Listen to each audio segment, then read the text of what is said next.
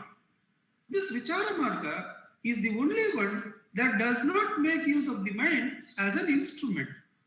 It uses the mind not as an instrument to ride on or make use of. It pushes the mind to a corner.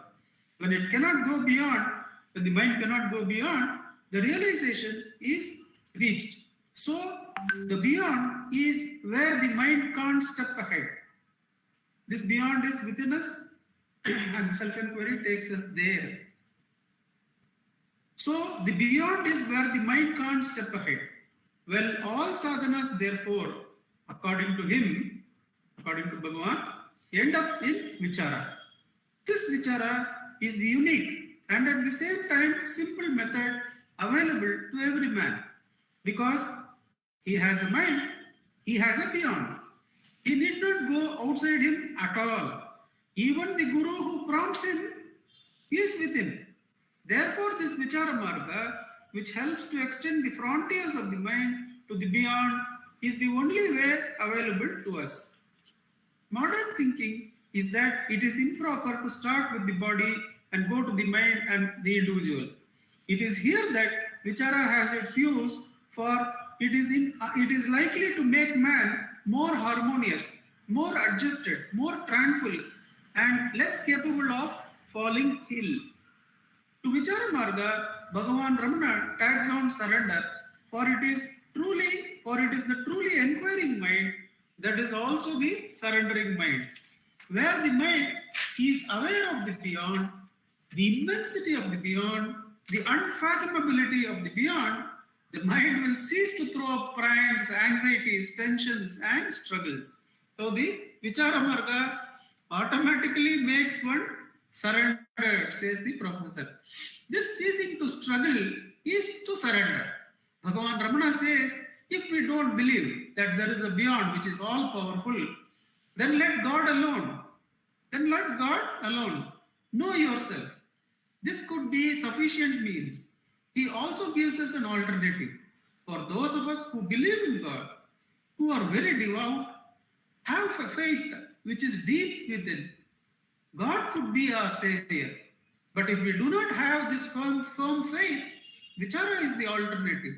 So it is this vichara and prapatti, the enquiry and surrender, the twin methods that Bhagavan Ramana gave that are very appropriate to modern times to lead us to a sort of viable alternative to the modern medical system. Of course, he is a man of medicine, professor in psychology. So he refers to Atma Vicharam and Bhagavan's teachings as a medicinal system far beyond the modern medicine. Therefore, the two facets of Bhagavan Ramana as a teacher and a healer have come together in his teachings. We go on to the second article contributed by the professor, the teaching of Bhagavan Ramana, Professor S.K. Ramachandra Rao. One finds in the scriptures a multiplicity of views and reviews of those views. There are 21 commentaries on the Brahma Sutras. Even as regards the Advaitic teachings of Shankara, there are now 4 different schools of thoughts. All this has led to the clouding of understanding and also to a gap between precept and practice. Ramana pays little or no attention to philosophical disputations. He keeps drawing one's attention to the fact that there is one thing about which one cannot possibly have any doubt, that is about one's existence. This feeling of existence is common to all of us. Since Ramana's teachings focuses attention on this universal sense of individuality, it is applicable to entire humanity. I'll read that sentence again. This feeling of existence is common to all. Since Ramana's teaching focuses attention on this universal sense of individuality, it is applicable to the entire humanity. He has provided us with a direct path out of bondage and misery. Secondly, it is Ramana who points out that all this talk of doing good to humanity ignores the fact that an individual's attitude towards social work would be faulty and egocentric. There has to be a transformation of outlook of the person who is engaged in such activities. Hence, we find that Ramana has no message for uplifting of the society. But for the individual, his message is of vital importance. For ages, humanity has come along the same road. If you study the cultural anthropology of man, one finds that man has always sought comfort in belonging to some group, family, racial, geographical group, and so on. The individual is torn between many affiliations and is fragmented as a consequence. The sought for happiness has eluded the individual. The whole problem has arisen because of attaching excessive importance to the mind and what the mind can do. All the philosophical systems of the world point to the mind as the sole means of making the most of a man's life. It was given to Ramana to assert that through the mind you can reach nowhere.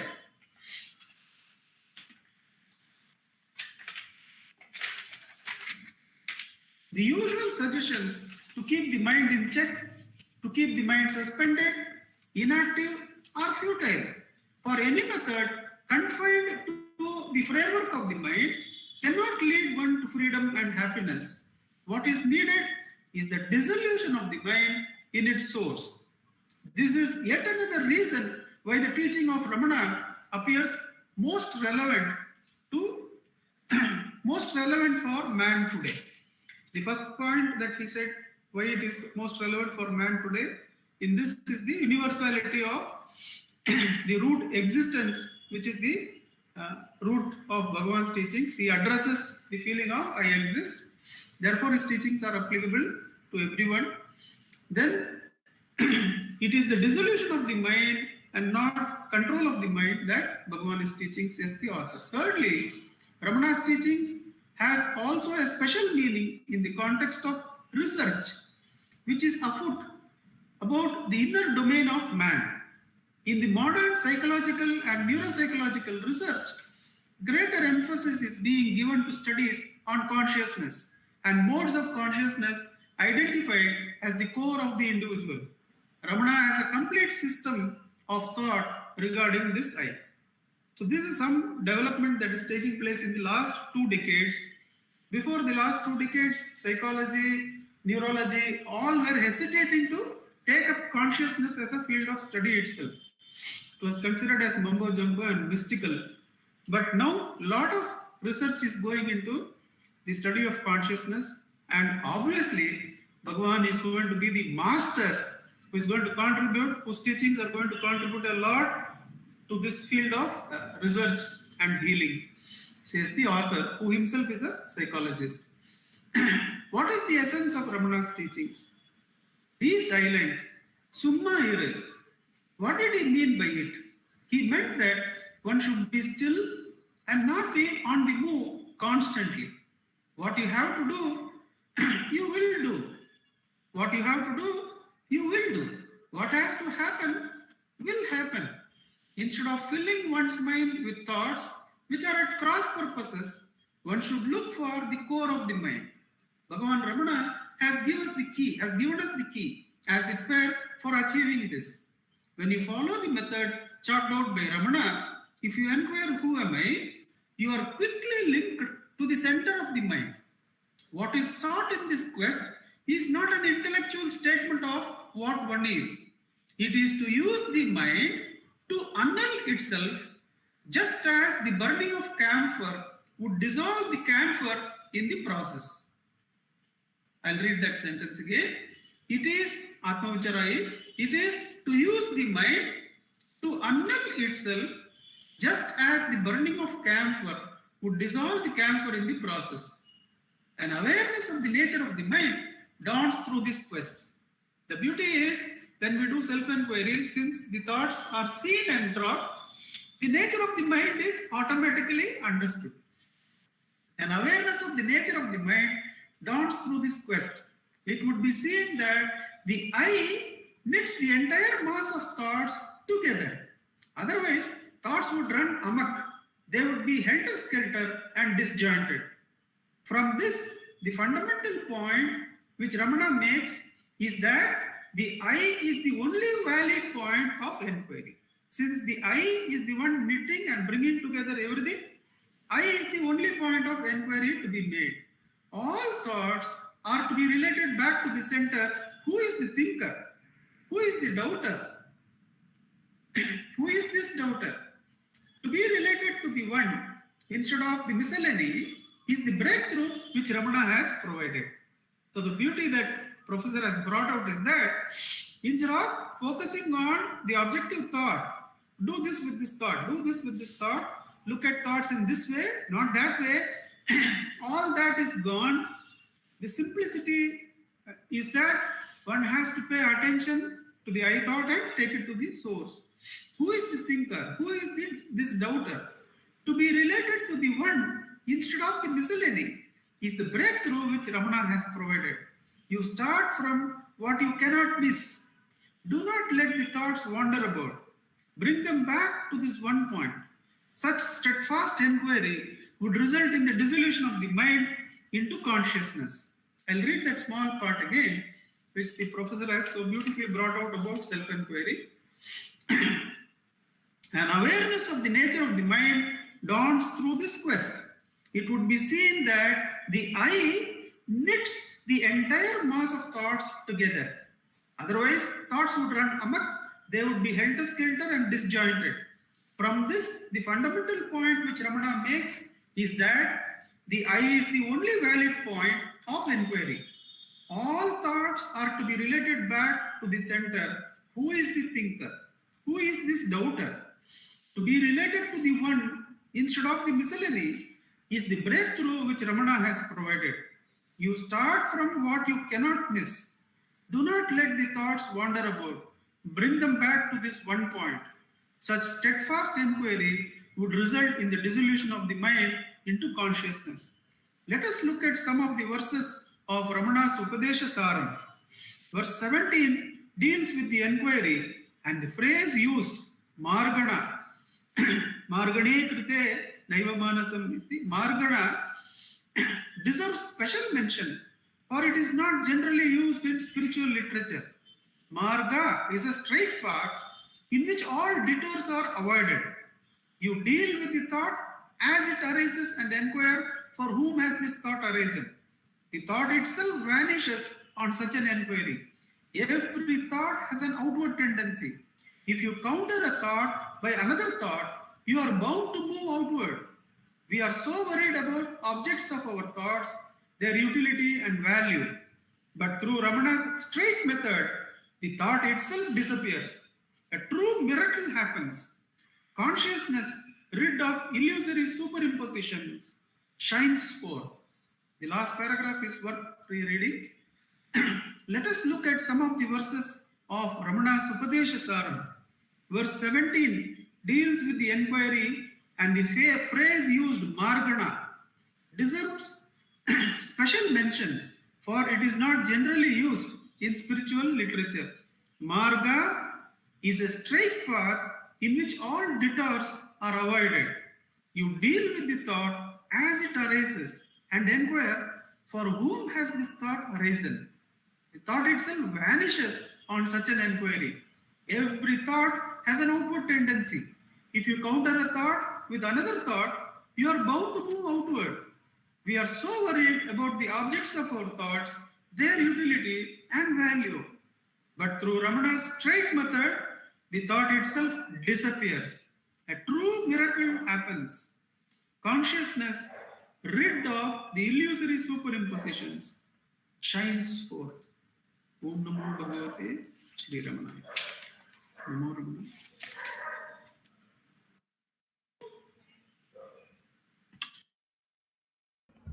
Namo Ramana. We will now have a self-inquiry session guided by Sri Dilip Simha.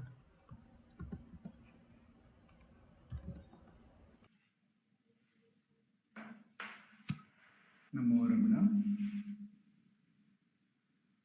Dhyayet Sharada Chandra Sundaramukam Tambraravindeksham Bhaktabhishtavarabhayapradakaram Kaupinamatrujvalam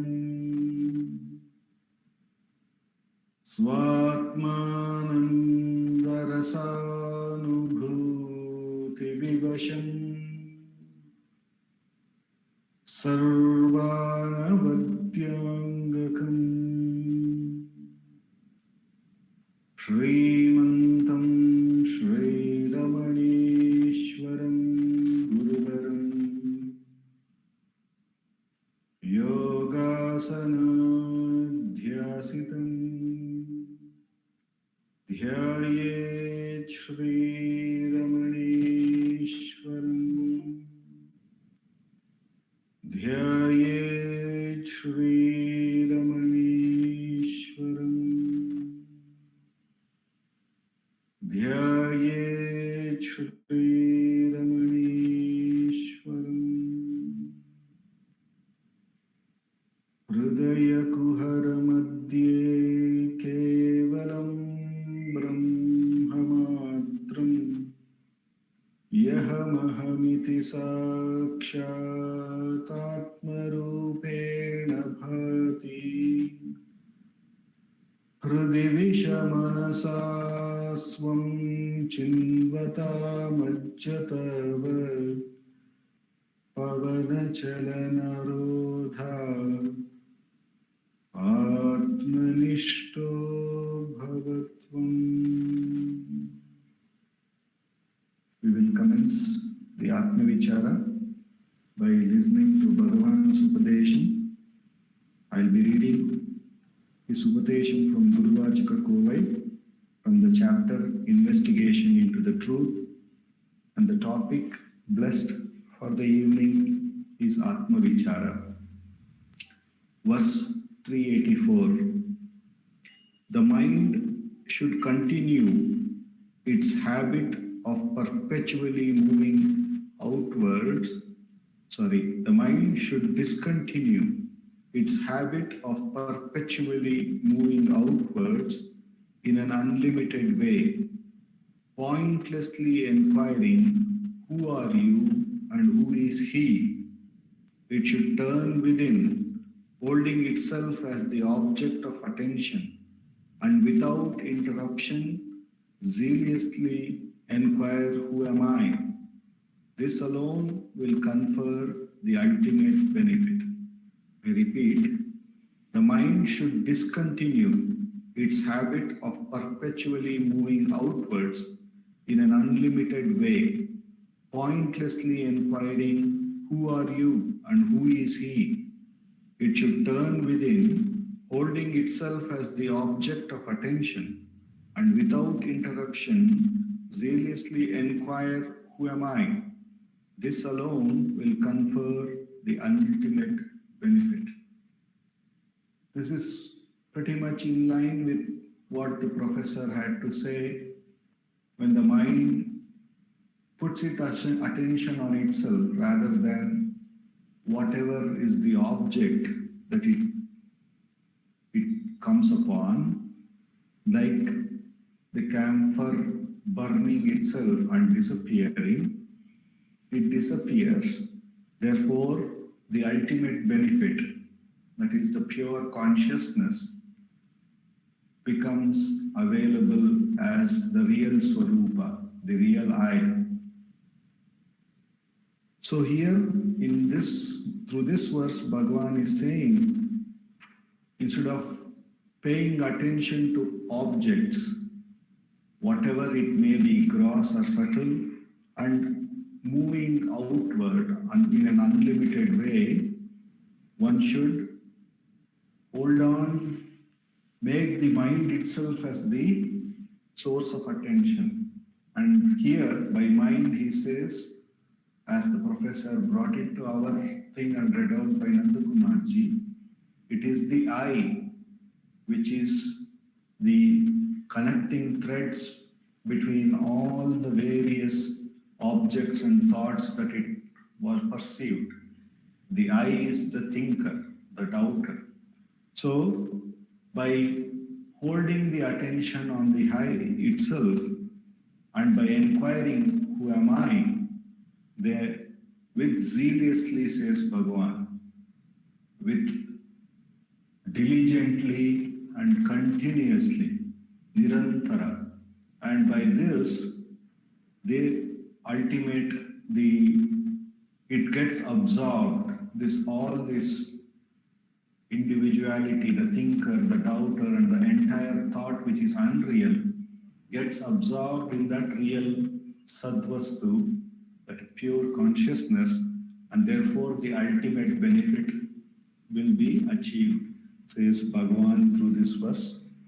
And for that, Bhagavan has blessed us with Atma Vichara, wherein he says that no matter how many thoughts come and whatever may be the nature of the thought, we should diligently inquire to whom is this, and when we do so, we recognize it is for me, and therefore we come to that I, which connects every other thoughts, or to whom all these objects appear.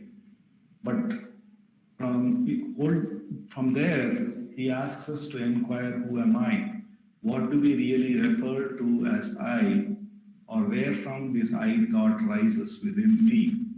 When we inquire, the very grace of Bhagavan takes us and establishes in that self that we are the ultimate reality.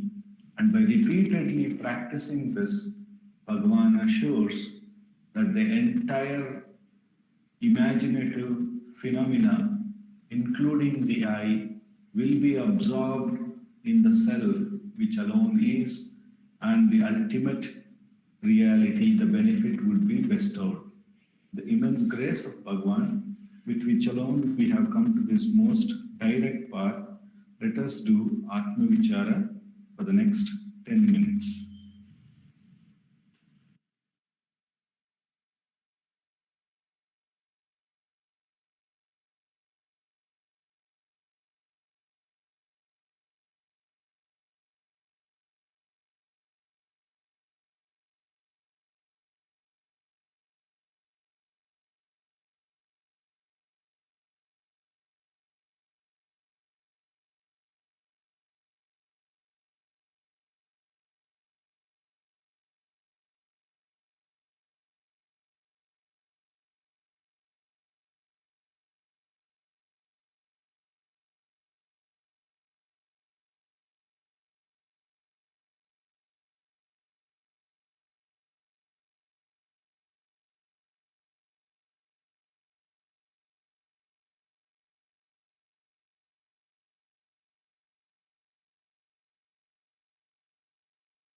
Shri Ramana.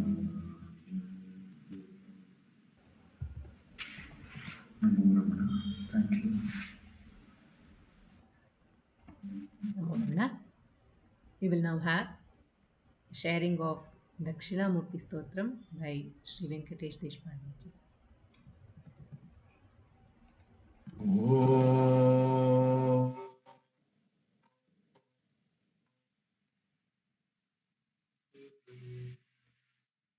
Om Sahana Bhavatu Sahanau Bhunaktu Sahaviram Karvavahai Tejasvinavadhitamastu Ma Vidvishavahai. Om Shanti Shanti Shanti. Gurur Brahma, Gurur Vishnu, Gurur Devo Maheshwaraha, Gurur Sakshat Parabrahma, Tasmai Shri Gurave Namaha. Dakshinamurti Sarambham, Shankaracharya Madhyamam, Ramanacharya Paryantam, Vande Guru Paramparam, Vande Guru Paramparam. Oh. We're doing manana on Dakshinamurti Stotram. I request Sapna to kindly chant the Dhyana Shloka as well as the first verse once, please. मौनव्याख्या प्रकटितः परब्रह्मतत्त्वं युवानम् वसिष्ठान्ते वसदृषिगणैः आवृतं ब्रह्मनिष्ठैः आचार्येन्द्रं करकलितचिन्मुद्रमानन्दमूर्तिं स्वात्मा रामं मुदितवदनं दक्षिणामूर्तिमीडे विश्वं दर्पणदृश्यमाननगरी तुल्यं निजान्तर्गतं पश्यन्नात्मनि मायया बहिरिवोद्भूतं यथा निद्रया यः साक्षात् कुरुते प्रबोधसमये स्वात्मानमेवाद्वयं तस्मै श्रीगुरुमूर्तये नमः इदं श्रीदक्षिणामूर्तये विश्वं दर्पणदृश्यमाननगरी तुल्यं निजान्तर्गतं पश्यन्नात्मनि मायया बहिरिवोद्भूतं यथा निद्रया यः साक्षात् कुरुते प्रबोधसमये स्वात्मानमेवाद्वयं तस्मै श्रीगुरुमूर्तये नमः इदं श्रीदक्षिणामूर्तये तस्मै श्रीगुरुमूर्तये नमः इदं दक्षिणामूर्तये. Thank you, Sapna. Namo Ramana. So in the first verse, first line, everything you know about the world comes to you in the form of sight, sound, touch, taste, and smell through the five senses. It creates the perception on the screen of your mind. The entire world, that is Vishwam, is functionally projected on the screen of your mind. Nothing is experienced directly. For example, you are looking at me in the satsang and I am looking at you. In your experience, nothing takes place in Google Meet, but is the projection in your mind. Nija antargatam. So that's what mentioned in the stotram. The second line is Pashyannatmani mayaya bahirivo bhutam yatha nidrayaha. So where it says the experience conveyed through the senses is actually chopped up in parts. Some part is seen, some part is heard, but you don't experience it categorically. The mind is so powerful that it creates one seamless experience. This one seamless experience is illusion. It is called the Maya. The world is not an illusion, but our experience is illusion. For example, when you watch a movie, you are seeing various lights on the silver screen, but your perception is entirely different. You think what you perceive is real, but in reality, it is a complicated illusion of all things brought in by your senses and projected on your mind, creating a sense of real experience. This illusion is due to Maya. The Maya has different meanings in different contexts. In this context, it means the capacity to delude you from recognizing the true experience. The illusion due to Maya is in a way blessing. It allows us to interact in the world in simply uncomplicated way. For example, you don't see a person in front of you as some light form seen through your eyes, or hear that person talking as some, sorry, having some technical issues here.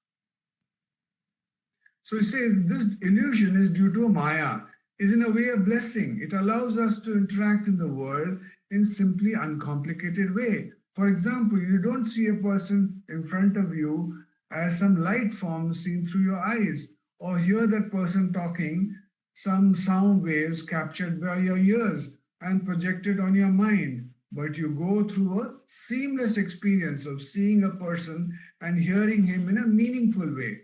However, this experience is still an illusion. It was not real. When you are watching a movie, there is a seamless illusion. You actually watch 24 still pictures in a succession every second, but you have a perfect illusion of seeing action. This illusion is due to Maya. One has to wake up to this reality. The first line of this verse presented first metaphor of a city seen in a mirror. The second line presents another metaphor, yatha nidraya.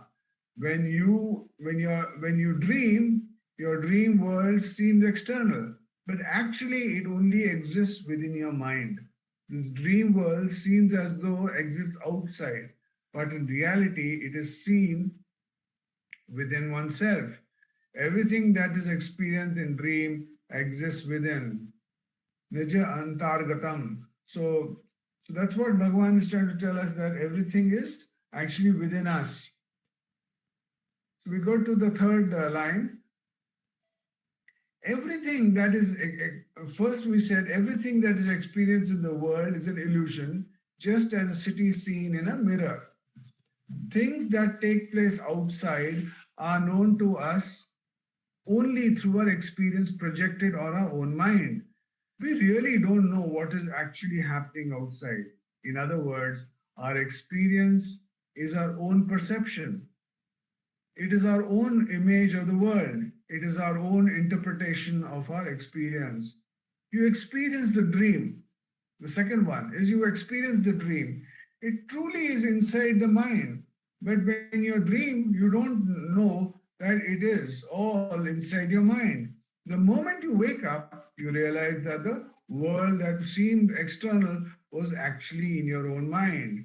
If you always assume the experience of your life is external to you, it is in the dream of ignorance. When you wake up from this dream, you realize that everything you experience had existed only in your mind and not outside. You understand that the experience of your life that you always assume to be external was an illusion. So that's what everybody has been talking about in today's satsang, that everything is in your mind. Also, when you wake up from the dream, you recognize that everything you experienced in the dream was you. For example, your dream tree is not made up of wood. It is made up of you, your thoughts, sun, moon, people, car, house, all that you see in your dream, you experience them as distinct, separate, external objects. When you wake up from the dream, you recognize that they were not distinct, separate, external objects at all. Those were all forms superimposed on your own consciousness. It was all you. The only thing present is drawn in the dream is you. Suppose you wake up from the dream of samsara, worldly life, you realize that everything you experience is only projected on the screen of your mind. Everything projected on the screen of your mind is ultimately consciousness. I'll just read this part, very important. Suppose you wake up from the dream of your samsara, where you realize everything is a dream, and everything in the waking as well as the dream, everything is a dream, worldly life, you realize that everything you experience is only projected on the screen of your mind. Everything projected on the screen of your mind is ultimately consciousness. Why? Because consciousness only powers the mind. Just the way everything projected on the screen of a movie theater is nothing but light. So when you come out of the dream, when you come out of the dream of samsara, that is when you come out of ignorance, your experience is yourself only and nothing else. Everything is in your mind is in the form of thoughts, memories, and emotions. All of this is revealed to you due to consciousness. Upon enlightenment, prabodha samaye, you wake up, you come out of the worldly life. Everything you experience is yourself only and nothing else. It is all consciousness, which is you. It is referred to Dakshinamurti. It also refers to the one who gets it directly, understands, or the one who is enlightened, referring to the Guru. Tasmai Shri Guru Murtaye Nama Idam Shri Dakshinamurtaye is the last line. The one who understands it directly, who is enlightened. This Idam, salutations, is unto that. Tasmai form, the one on the altar, the one who is teaching, and the consciousness, who is in the form of my Guru, Shri Guru Murtaye, as well as in the form of Shri Dakshinamurti. This prayer is to Shri Dakshinamurti, but it is also to the enlightened Guru who recognizes all this experience is oneself. If Guru recognizes it, disciple can also recognize Guru's vision or understanding it conveyed to disciple. Shri Dakshinamurti represents enlightened Guru. Sanaka, Sanatana, Sanatana, and Sanat Sujata, these four rishis are metaphoric representation of disciples in the class. Shri Dakshinamurti also represents the consciousness due to which everything is known to you. And Bhagavan give us all the strength to go within and experience the self and experience the Dakshinamurti within. Om Namo Bhagavate Sri Ramanaya. Namo Ramana. Namo Ramana. Namo Ramana. Thanks, Eva. Thank you. We will now have the sharing of Devikalotra Jnana Vichara by Dr. Kallarani Rangaswamy.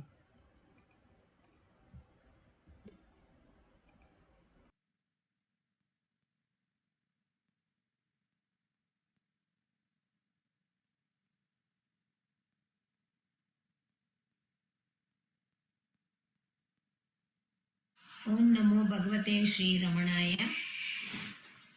Arunachalamena agame ninaipavar agatte veraruppai Arunachala. Namo Ramana to all. With the abundance grace of Bhagavan, we are meditating on Devi Kalotra Jnana Vichara Padalam. very graciously given to us by Bhagavan. And in the last satsang we saw, Beda Ulagamum illai, Ulaga Patru Ulla ila, Uhikin Thanam illai. There is no world as seen with discrimination. And when there is no world at all, where is the seer? There is no seer also. So Bhagavan says, one must dive deep into the heart and merge there itself. If that is done, then there will be no difference found in the world. Only the self and nothing else will be seen. Ennuriyavum idai uruvaamena enni vadipara undipara. Eesanar poosanai undipara. Bhagavan says this in Upadesa Undiya. The best worship is seeing the whole world as Brahman. That state, there can be no Ananya Bhava. There can only be unconditional love. Because Anya Bhava gives only sorrow. I'll tell you an example. A beautiful woman entered a flight and was searching for her seat. One of the air hostess helped her to find her seat, but that lady was shocked to see a person who was sitting next to her seat. He was looking so ugly and his two arms were missing. But this lady was so proud about her beauty and was very hesitant to sit near that person. So she asked for a change of her seat. The air hostess said she will try. Actually, there was no vacant seat there. So she said, please wait, madam. I'll check up with the captain and let you know. In a few minutes, I'll be back. So she came with a smiling face after consulting with the captain. And she said, madam, you are so lucky. This is the first time in our airline history this is going to happen. Actually, you have booked for an economy class in the flight. But as there is no vacancy there and there is one seat vacant in business class, we are allotting that seat. Okay. Then that woman was very happy and started picking up her luggages. But that air hostess went straight to that person who had no hands and said, sir, you need not sit with this madam. We have provided a seat for you in the business class. I'll carry your luggages. Please come with me. Turning to that beautiful woman, ma'am, you can occupy your seat and he won't be a disturbance for you. All seated in the flight started clapping. That woman was ashamed and her whole travel was with sorrow only. This will happen when there is ego. That is why Bhagavan says, merge the ahankara in the self and be yourself. Then there will be love for all. There can be no discrimination. Ulaga patru ila uhikin thanamila. Vyapaka ma sunyam yadoruvan bhavittane. If Bhagavan says, if one fails to imagine himself as Mahasunya, the Sitakasha form, Avan Yandum Visha Kosha Kirimi Pole, like a silk worm which builds net by itself and gets caught into that net itself. The person who forgets himself as Sitakasa will also be creating his own net of samsara and will be caught himself in that net. Prapancha masa samsariyam par. That is why Bhagavan says, when a yogi imagines himself as Mahasunyam, he also becomes as that Mahasunyam. he becomes that Sitaka Savats In the coming up stanza, also Bhagwan speaks about Sunya Swarupa Dhyana. Akilamam Yonilum Aruyur Yavirku. Shastra says world is made up of 84 lakhs different yonis. And the people who come under this Srishti are with sorrow, nothing else. No one is escaping from this sorrow. Not only this, okay, we have experienced dukkha or a long time, at least now, we should have sukha. No. Swats are experiencing more and more dukkha. Jivas are experiencing more and more dukkha only. Jivas are longing for sukha. Which is sukha? Is this the wealth that we are having going to give us sukha? Never. Our knowledge, our fame, not at all. Once, many were standing in a queue for Kanchi Periva's darshan. A 7-year-old kid came near Periva Sadhu and he asked him, why would you like to have, the sage asked the boy, would you like to have something? What would you want?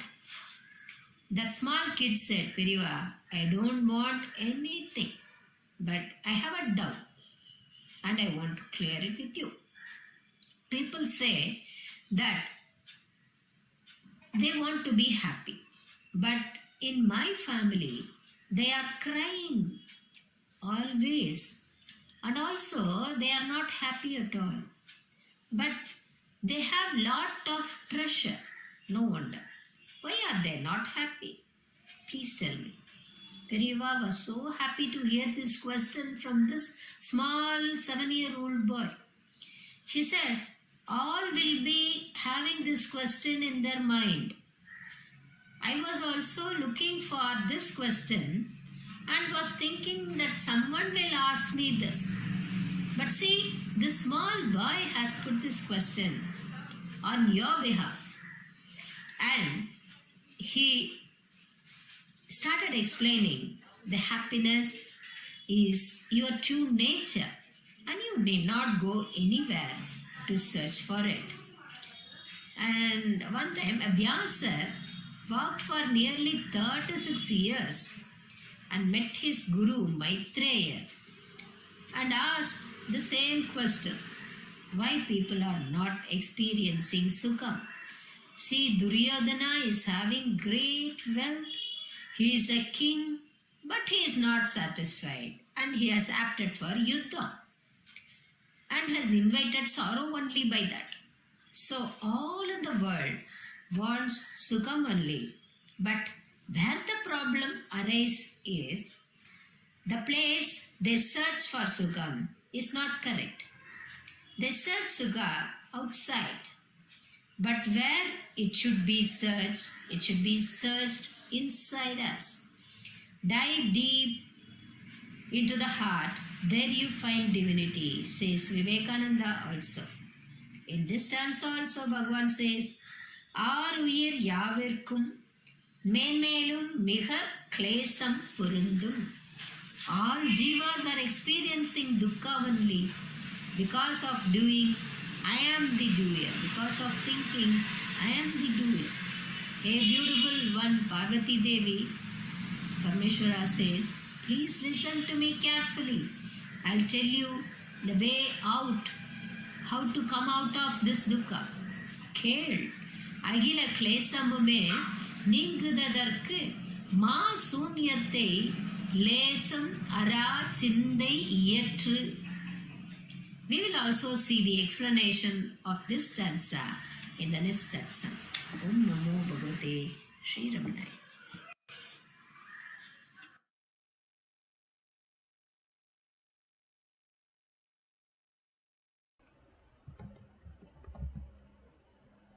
Namo Ramana.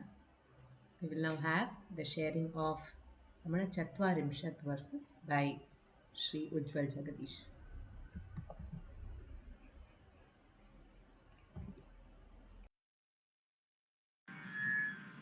Om Namo Bhagavate Sri Ramanaya.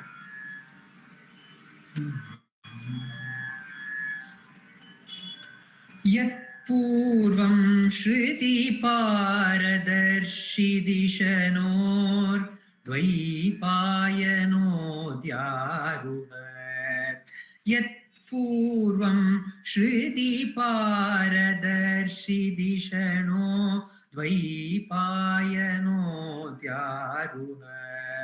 Paschat Bodhakala Vidutatimira Shankapah Shankaraha Tatsampratyakilavani Talajusham Acharya Simhasanam Devatvam Prativikshate Naratano Girvana Senapate Ramanaya Loka Gurave Namaha Ramanaya Loka Gurave Namaha Bahuhinde Vedada Tundu Dadakanda Vyasaru Nelesidaru Nantara Jnana Kidiyinda Kattala Kaleda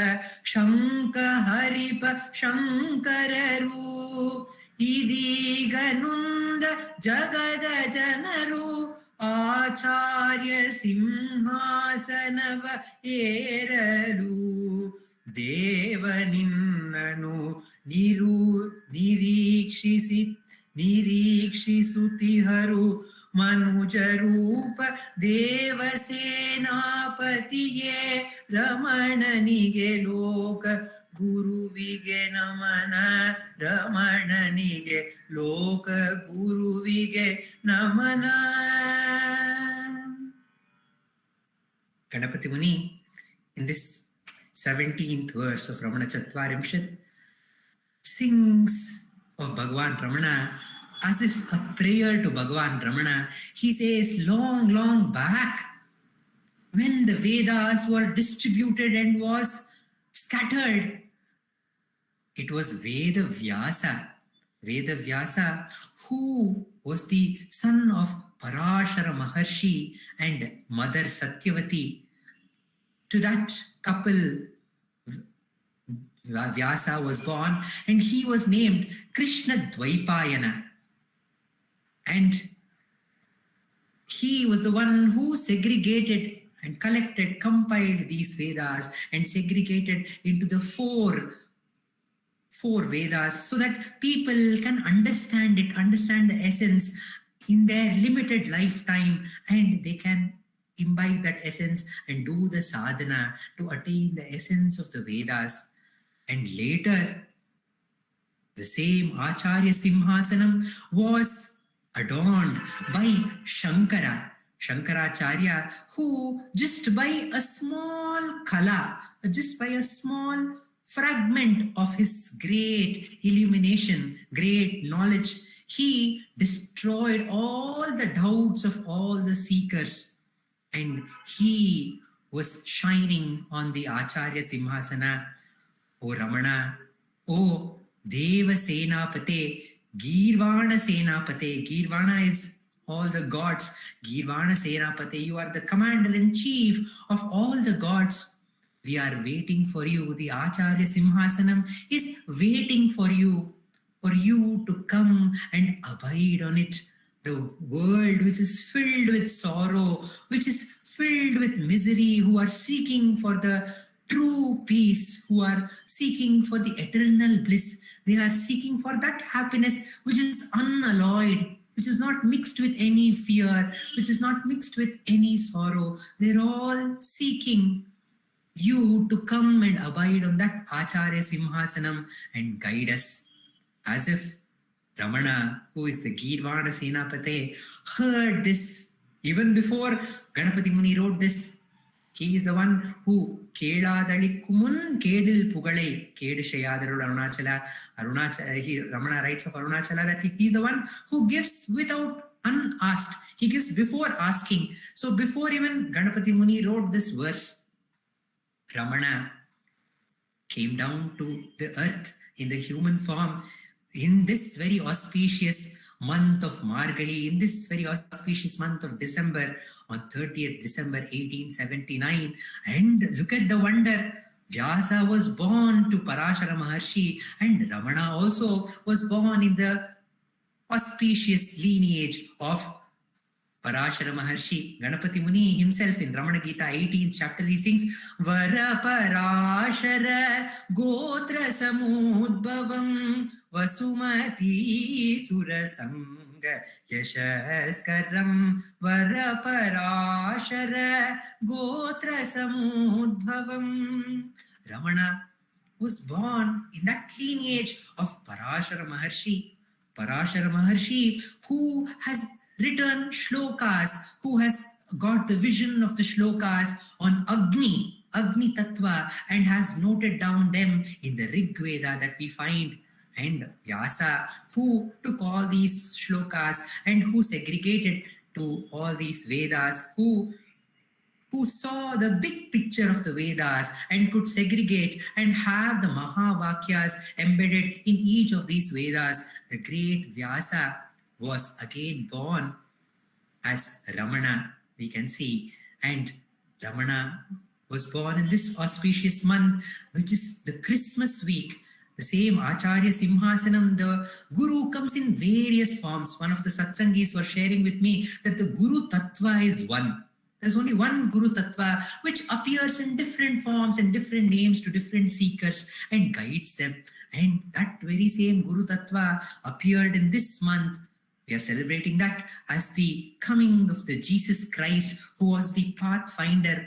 And Ganapati Muni singing the glory of Alagammal, he sings of Ramana as the one who bores the papa of all the devotees. Bhakta papa bharabritam manushya kumara meriva manushya kumara meriva. The Manushya Kumara Mary, Manushya Kumara Jesus, who took on the papas of all his devotees.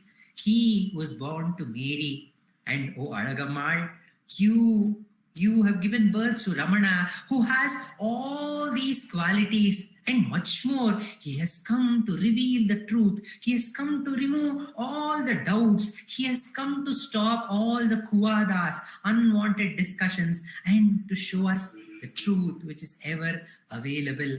Ramana has come, he says. And we see that the same Guru Tattva, Muruganar Swami also, in one of his songs, he says, Kiristuve enko. You see, Ramana, you are Jesus, you are Muhammad, you are Gautama Maharshi, and you are Vyasa, you are Shankara, you are the Guru Tattva who has come in the human form in this auspicious day of nearing Ramana Jayanti. We celebrated according to the Punarvasu Nakshatra on 21st, and we are going to celebrate the coming of Ramana, who has come to abide and adorn the Acharya Simhasanam. That Acharya Simhasanam is nowhere other than the heart of the devotees, where he is going to stay, abide, and going to lead us through the true truth which is ever available. And we know of Vyasa, that Vyasa, he requested Ganapati to come and write down the shlokas of Mahabharata. We all know that Ganapati started writing the shlokas with a pen, and the pen was breaking every time. So he did not know what to do. And we know that Ganapati broke his tusk. And Ramana himself says in one of the shlokas on Ganapati that he has written that Ganapati took one of his tusks and he started writing the story of Mahabharata, the glory of the Supreme on the mountain of the Meru.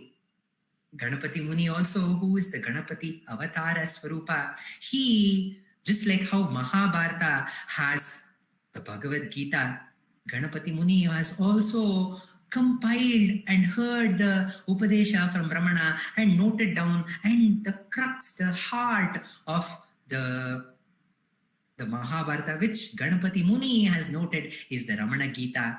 and all other works is the Mahabharata, which describes the glory of the Supreme in various ways that we can relate to and we can connect to and get back to our own true nature, which is the essence of all the Vedas and which is the essence of Mahabharata, which is considered as the Panchama Veda. Om Namo Bhagavate Sri Ramanaya.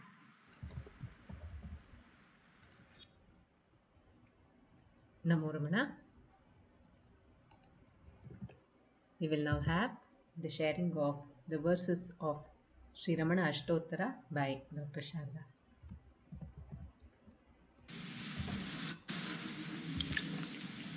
Namo Ramana. Prostrations to Ramana, shining as a self in all beings. We had a reference to this today in the Suprabhatam verse.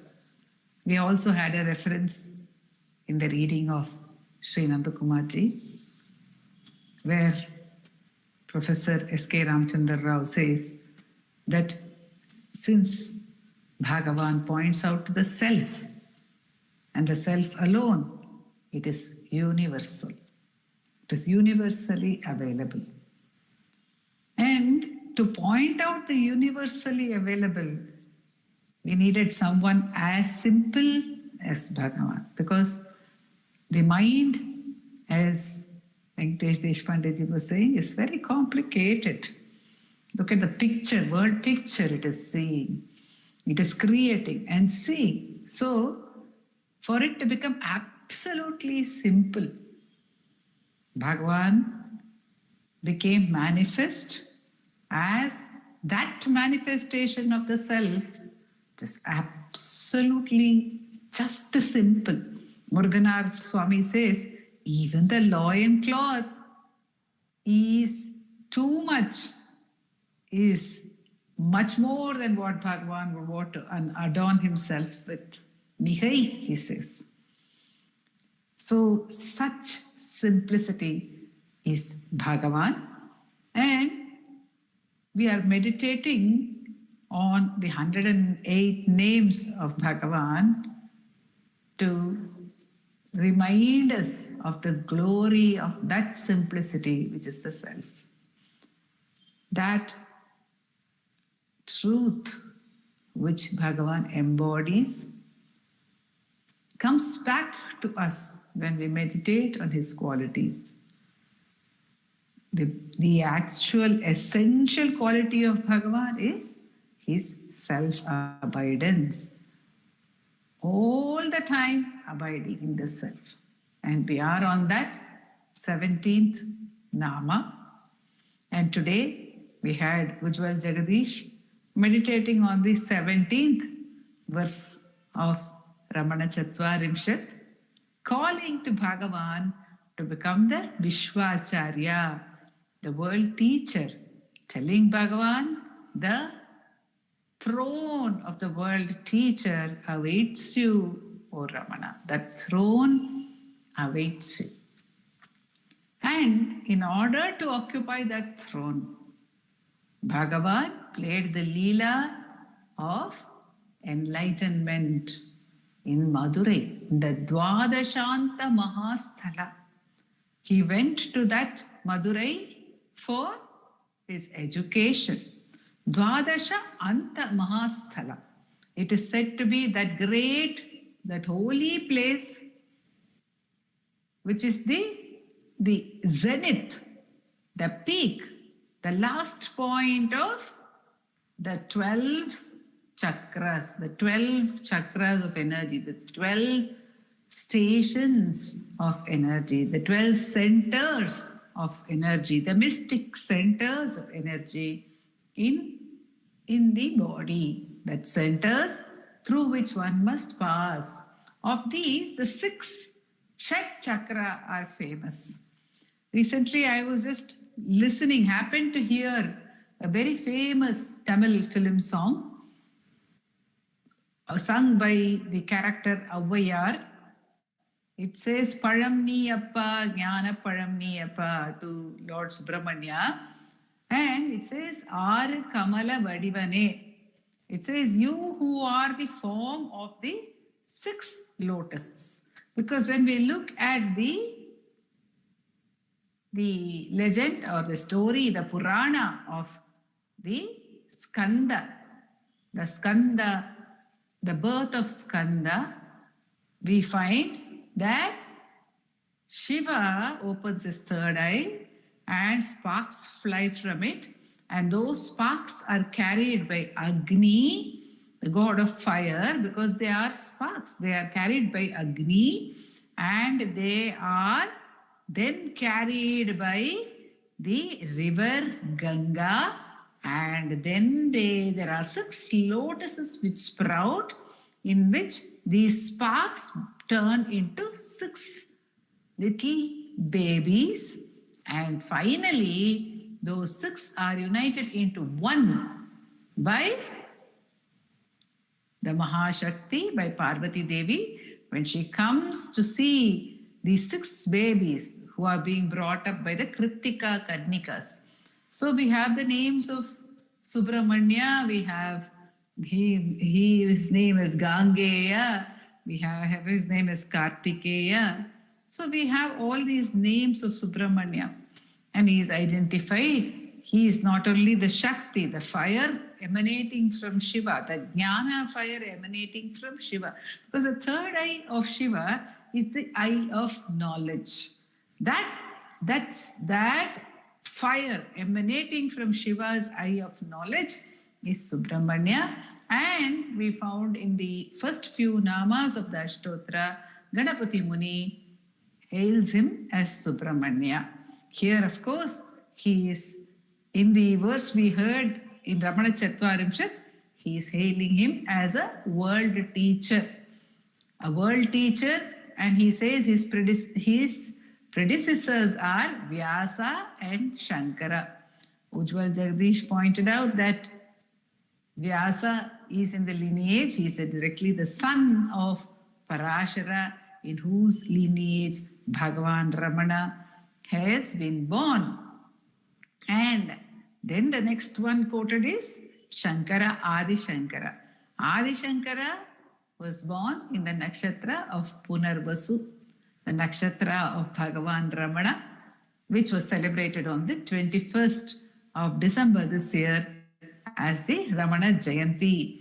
So in that lineage of world teachers comes our Bhagavan, waiting to occupy that throne, and he was already ready, he says Ujjwal, before the Muni asked for his coming.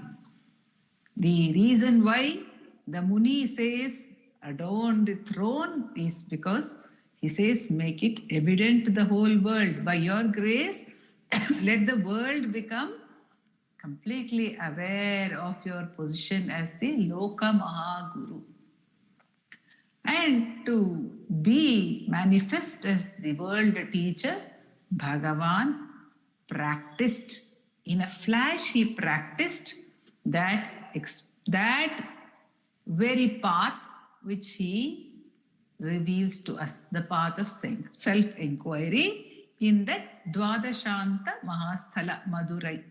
So the Dwadasha is 12.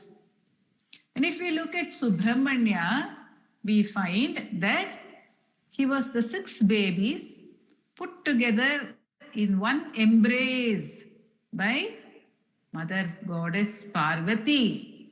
And when he was in this way brought together as one form, he had 6 faces, 12 arms, Dwadasha, 12 shoulders, 12 arms. And the Anta of the Dwadasha, is the Shiras. These are the arms, then the shoulders are very evidently the places of action. One acts, one works with one's hands, one works, one carries the load on one's shoulders. The load of the work one carries on one's shoulders. Metaphorically, it is said, don't carry the load on your shoulders or on your head, of course. But normally we say we carry the load on our shoulders and we work with our arms. So it is the end of that Dvadasha Anta Mahasthala. It is that great space which comes when action ends. When action doership ends. When carrying the load upon our shoulders, upon our head, ends. Dvadasha Anta. And what is on top? We have the 6 faces of Subramanya. Now, these 6 faces are picturized a little differently in each of the picturizations. Normally, if you look at 6, it will be uneven. There should be, if you look at the frontal view alone, if there are 5 faces, 1 face in front, 2 to the right, 2 to the left should be there. But these are 6 faces. So there will be 3 to the right and 2 to the left, or 3 to the left and 2 to the right. But in one picturization of Subramanya, I have seen that there are 2 to the right, 2 to the left, and 1 on top. It is called the Adhomukha.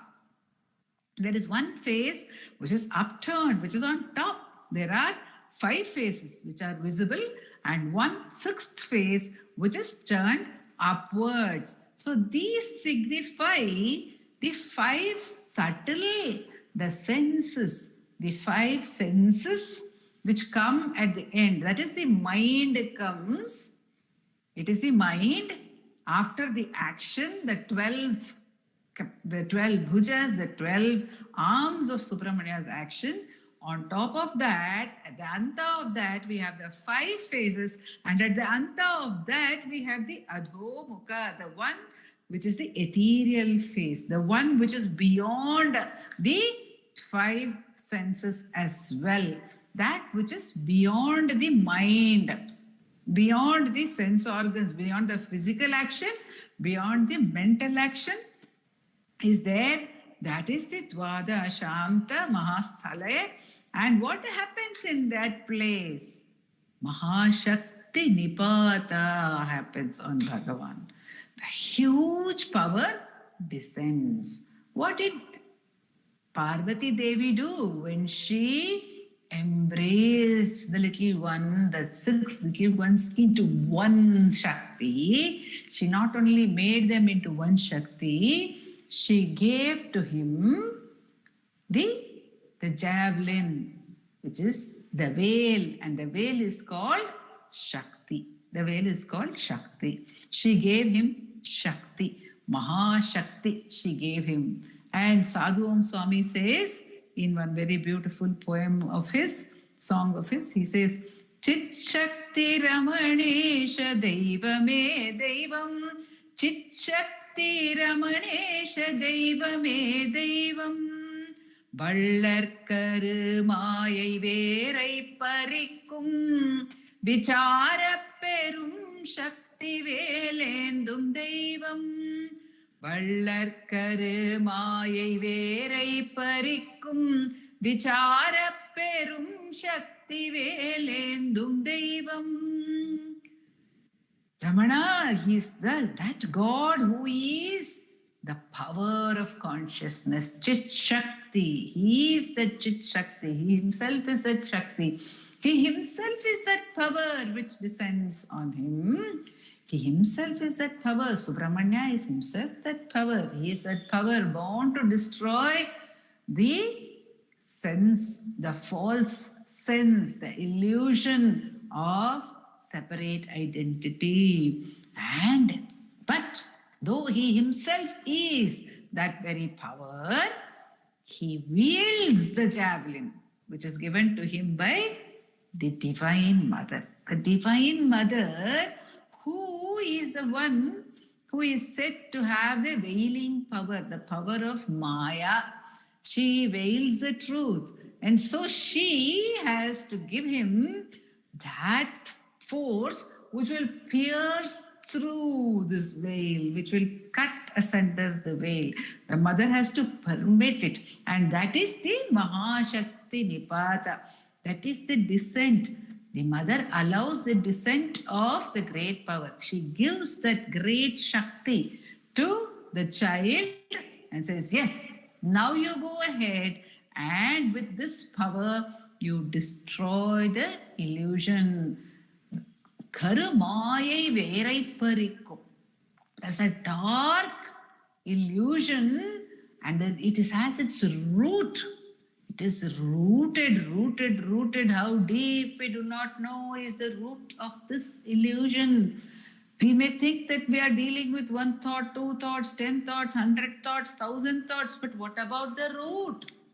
What about the root of this illusion? The root has to be pulled out. It has to be pulled out by the root, Bhagavan says. And to do that, you need that very, very powerful javelin, which is Vichara, says Sadhu Swami. That Vichara javelin Ramana is holding. That is the javelin which he has been given by the Adi Shakti. Mahashakti Nipatena Prabuddhaya Namaha. So he became awakened by the descent of that immense power. That power which is there, which is Dwadasha Anta, which is there at the ultimate point of one's physical, mental, psychic being. It has to descend into the heart. Instead of being outward, as we heard today, instead of being focused outward, it has to turn within, and turning within is the descent of that Mahashakti, and that brings about the awakening of Bhagavan. That moment of enlightenment is a matter of great rejoicing for every one of us. We rejoice in the birth of Bhagavan. As Ujjwal said, it is in the Christmas week. Today we are on the Christmas day, and it is the rejoicing of the self. Bhagavan was born on the 30th of December, and that's a matter of great rejoicement. Muni celebrates, a matter of great celebration for the entire universe, he says in his brief 3-chapter biography of Bhagavan. And that great rejoicing. Yet for us, the founder president of Ramanacentre Center made it a point to celebrate with equal or more joy the day of Bhagavan's enlightenment, the 17th of July. He celebrated it by holding a workshop in Madurai every year on self-inquiry. Self-inquiry, he felt, is the best way to celebrate the enlightenment of Bhagavan. So when we meditate on this Nama of Bhagavan, it shows to us the grace, the karuna of Bhagavan, which made him not only take the human form, but to go through that process of inquiry, to face the ultimate fear of death, so that every one of us can have the power to face the small fears, the small fear of letting go one thought, that fear, that insecurity, so that we may have the power to face at least that. Continuously, Bhagavan faced the ultimate fear, the fear of death, as a boy of 16, holding to that great Shakti given to him by the Supreme Mother, who shines as Meenakshi in that Dwadashantasthala. She, by her grace, he was given this huge power of Vichara, which he wielded as a Dhira. Dhiraya Namaha is a name which comes later in Ashtotra, and he wielded that, held on to it with unshaking intensity, and became awakened, abiding ever after in the self. Prabuddha, he became. Mahashakti Nipatena Prabuddhaya Namaha. Om Namo Bhagavate Sri Ramana.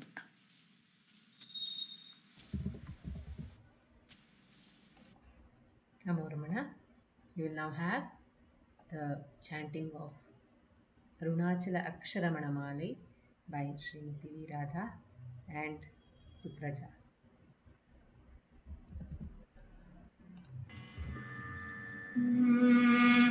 Arunachal Shiv Arunachal Shiv Arunachal Shiv Arunachal Arunachal Shiv Arunachal Shiv Arunachal Shiv Arunachal நைந்தடி கனியா நல நிலை பதத்தில் நாடியுட்கொள் நலம் அருணாச்சலா நொந்திடாதுந்தனை தந்தனை கொண்டிலை அந்த நீ என கருணாச்சலா நோக்கிய கருதி தாக்கிய பக்குவமாக்கி நீ ஆண்டருள் அருணாச்சலா பற்றி மல்விடம் தலை திருமுனமருள் பற்றிட அருள் புரி அருணாச்சலா பார்த்தருள் மாலர பார்த்தில்லை எனின் அருள் பாருனக்கார் சொல்வார் அருணாச்சலா பித்த விட்டுன்னை நேர்பித்தனாக்கினை அருள் பித்தம் தெளி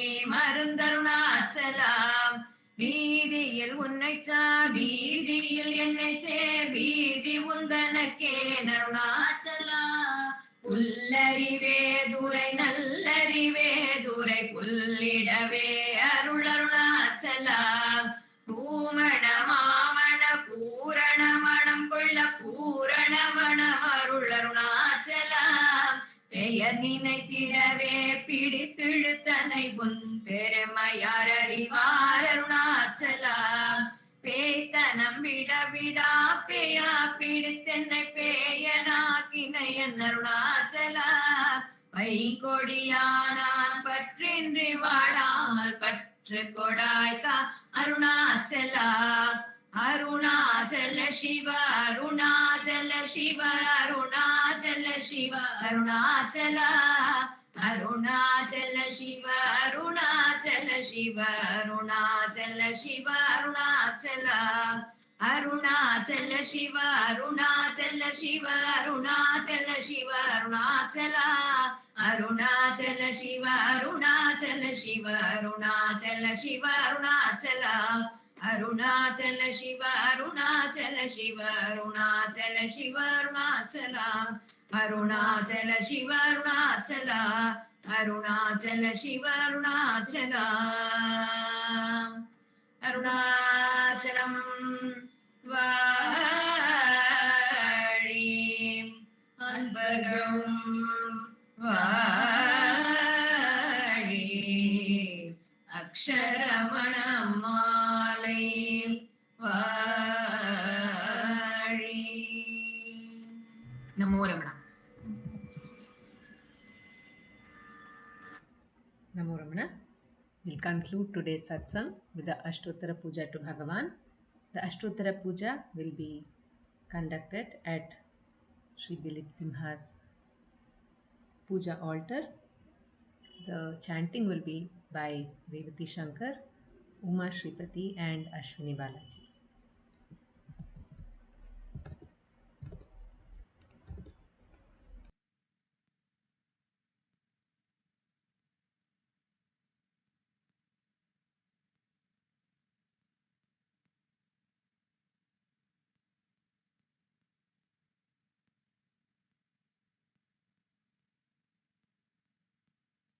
चित्सुखवारिराशेः यस्योर्मिमात्रं भुवनं समस्तं गुहाहितं तं रमणं गभीरं चिन्ताविहीनं हृदि चिन्तयामि. ॐ महासेनमहोंशेन जाताय नमः. ॐ श्रीरमणाय नमः. ॐ गुरवे नमः. ॐ अखण्डसंविदाकाराय नमः. ॐ महौजसे नमः.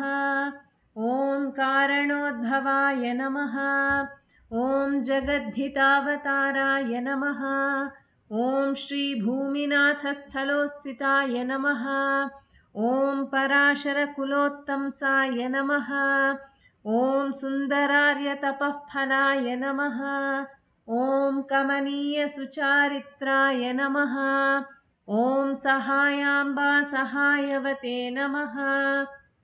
ॐ शोणाचलमहोलीनमानसाय नमः। ॐ स्वर्णहस्तकाय नमः। ॐ श्रीमद्द्वादशान्तमहास्थले लब्धविद्योदयाय नमः।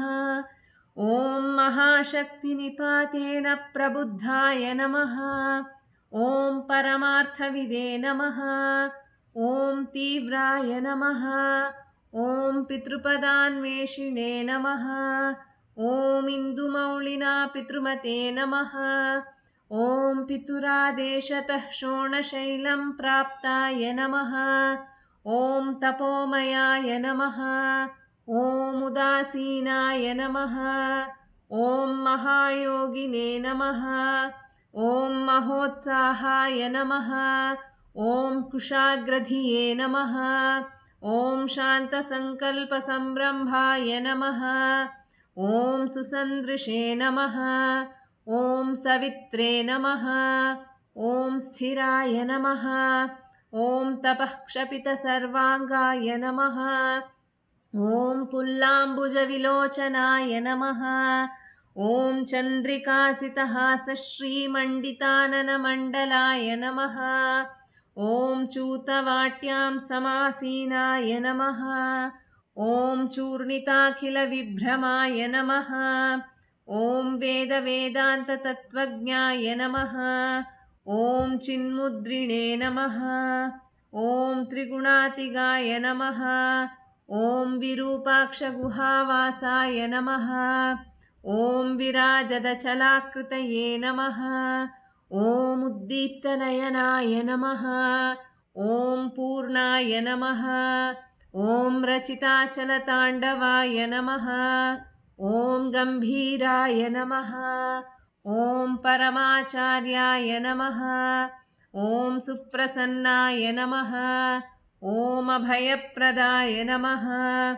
ॐ दक्षिणास्यनिभाय नमः। ॐ धीराय नमः। ॐ दक्षिणाभिमुखाय नमः। ॐ स्वराजे नमः। ॐ महर्षये नमः। ॐ भगवते नमः। ॐ ईड्याय नमः।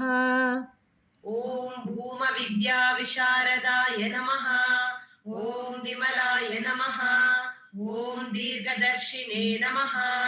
ॐ आप्ताय नमः। ॐ ऋजुमार्गप्रदर्शकाय नमः। ॐ समदृशे नमः। ॐ सत्यदृशे नमः। ॐ सत्याय नमः। ॐ प्रशान्ताय नमः। ॐ अमितविक्रमाय नमः। ॐ सुकुमाराय नमः। ॐ सदानन्दाय नमः। ॐ मृदुभाषिणे नमः। ॐ दयार्णवाय नमः। ॐ श्री शोणाचलहृद्भूतस्कन्दाश्रमनिकेतनाय नमः। ॐ सद्दर्शनोपदेष्ट्रे नमः। ॐ सद्भक्तवृन्दपरिवृताय नमः। ॐ गणेशमुनिभृङ्गेन सेविताङ्घ्रिसरोरुहाय नमः। ॐ गीतोपदेशसारादिग्रन्थसञ्छिन्नसंशयाय नमः। ॐ वर्णाश्रममतातीताय नमः। ॐ रसज्ञाय नमः। ॐ सौम्याय नमः। ॐ आत्मवते नमः। ॐ सर्वावनिमतस्थानाम् आराध्याय नमः। ॐ सर्वसद्गुणिने नमः। ॐ आत्मारामाय नमः। ॐ महाभागाय नमः। ॐ मातृमुक्तिविधायकाय नमः। ॐ विनताय नमः। ॐ विनुताय नमः। ॐ विप्राय नमः। ॐ मुनीन्द्राय नमः। ॐ पावकोज्ज्वलाय नमः। ॐ दर्शनादगसंहारिणे नमः। ॐ मौनेन स्वात्मबोधकाय नमः। ॐ मृच्छान्तिकरसान्निध्याय नमः। ॐ स्मरणाद्बन्धमोचकाय नमः।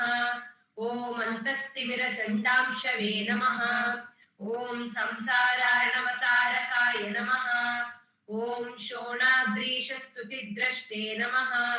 ॐ हार्दविद्याप्रकाशकाय नमः। ॐ अविच्युतनिजप्रज्ञाय नमः। ॐ नैसर्गिकमहातपसे नमः। ॐ कमण्डलुधराय नमः। ॐ शुभ्रकौपीनवसनाय नमः। ॐ गुहाय नमः। ॐ दण्डपाणये नमः। ॐ कृपापूर्णाय नमः। ॐ भवरोगविषग्वराय नमः। ॐ स्कन्दाय नमः। ॐ देवतमाय नमः। ॐ अमर्त्याय नमः। ॐ सेनान्ये नमः। ॐ पुरुषोत्तमाय नमः। ॐ श्रीरमणभगवते नमः। श्रीरमणाष्टोत्तरशतनामपूजां समर्पयामि।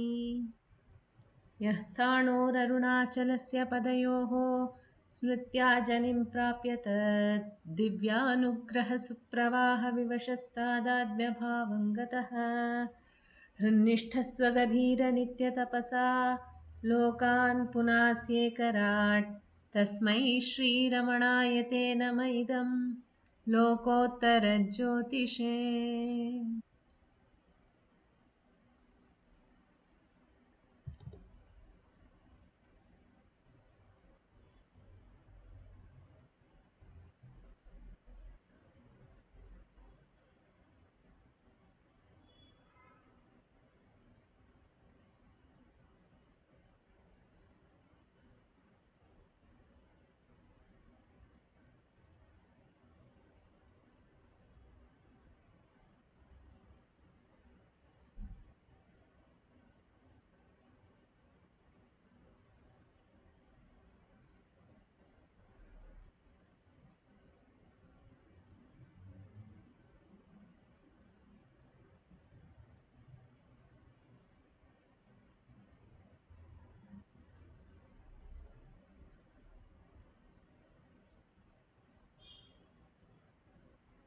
नमो नमो नमो रमण सदाशिवप्रभावरण नमो महर्षि नमो महर्षि नमो नमो नमो रमण सदाशिवप्रभावरण नमो महर्षि नमो महर्षि दर्शनसुखमङ्गलमुखसकलजीवहितसम्मुख ब्रह्मसङ्गिये सदा तुष्ट सदा हृष्ट सदा शिवानन्दपुष्ट परममहर्षि ब्रह्मनिष्ठ समदर्शी नमो नमो नमो रमण सदाशिव प्रभावरण नमो महर्षि नमो महर्षि ನಮ್ಮ ಮನವದೊಂದು ಕಾಡು ನೀನರಿತಿಹೆ ಅದರ ಜಾಡು ಹಿತವನರಿತು ನೀಡುತ್ತೆಮ್ಮ ಕೊರೆಯ ತಣಿಸಲೈ ಬೇಡಲೆಂದು ಬಂದ ನಾವು ನೋಡಿಯೇ ತಣಿವೆವಯ್ಯ ಮೋಡಿಗಾರನೇ ಹಿತವ ನುಡಿದು ಪೊರೆ ನಮ್ಮನು ಬ್ರಹ್ಮ ಸಂಘಿಯೇ ನಮೋ ನಮೋ ನಮೋ ರಮಣ ಸದಾಶಿವ प्रभावरण नमो महर्षि नमो महर्षि नमो नमो नमो रमण सदाशिव प्रभावरण नमो महर्षि नमो महर्षि। बोलो भगवान श्री रमण महर्षि की जय।